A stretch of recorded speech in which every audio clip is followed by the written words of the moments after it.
For many of us, when we're feeling anxious or stressed, our first instinct is to move away from that feeling, to recoil, to get away from it as far and as quick as we can.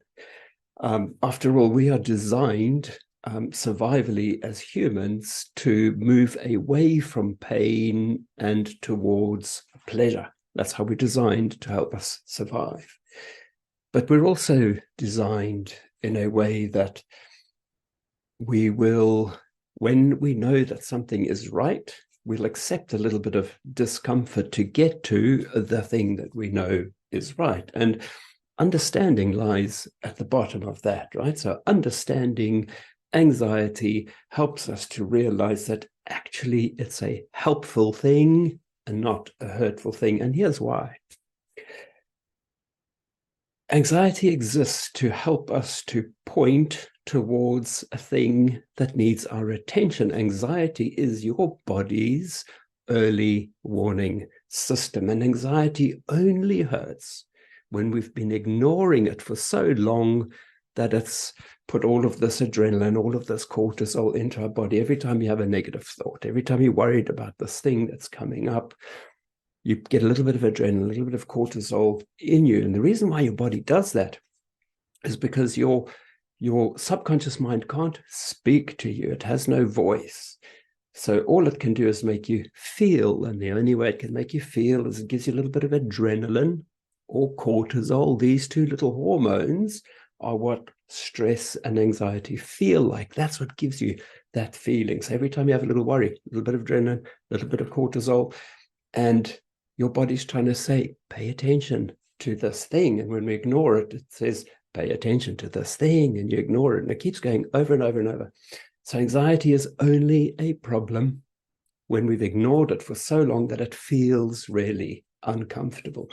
So when we know that anxiety is trying to be helpful, we can pay attention to how we're feeling. When we have a dip or a spike, or we're thinking about that thing that's coming up and we suddenly feel the butterflies, the tension, the looping, ruminating negative thoughts, the worry about the outcome, when that feeling suddenly changes, and what you want to do is recoil and move away from it. If we know what that is, if we know that's your body's early warning system, then we don't have to fear this thing. Then you can lean in and you can say to yourself, okay, what is this thing? Why am I feeling different? What is this little message my body's trying to give me? Because it's only trying to be helpful. It might be telling you to pay attention, do a little bit more focus on this thing, talk to this person, do that thing, spend more time here, be ready for whatever outcome is coming. But it's trying to help, and it is helpful when we listen. And the moment we listen, the moment we pay attention to that feeling, your body says, okay, I gave my person a warning. My person listened. I don't have to warn them so quickly again. I can stop. But if we ignore that, it comes around again and again and again, and our bucket just gets fuller and fuller and fuller. When you start to think about anxiety as a helpful thing, when you start to think that those butterflies are supposed to be there and you can take them with wherever you're going because they're talking to you, they're keeping you sharp, they're keeping you focused.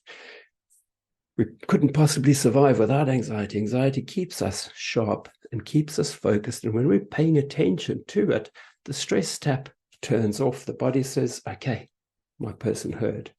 I can let them get on with whatever they need to get on with.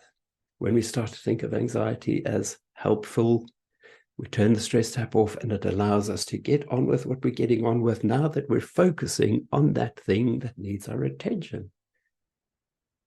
So I'm Jake from Stressed Executive, helping people realize that not all anxiety is bad. It's only bad when we've been ignoring it. It's good messages that only hurt us when we haven't been listening.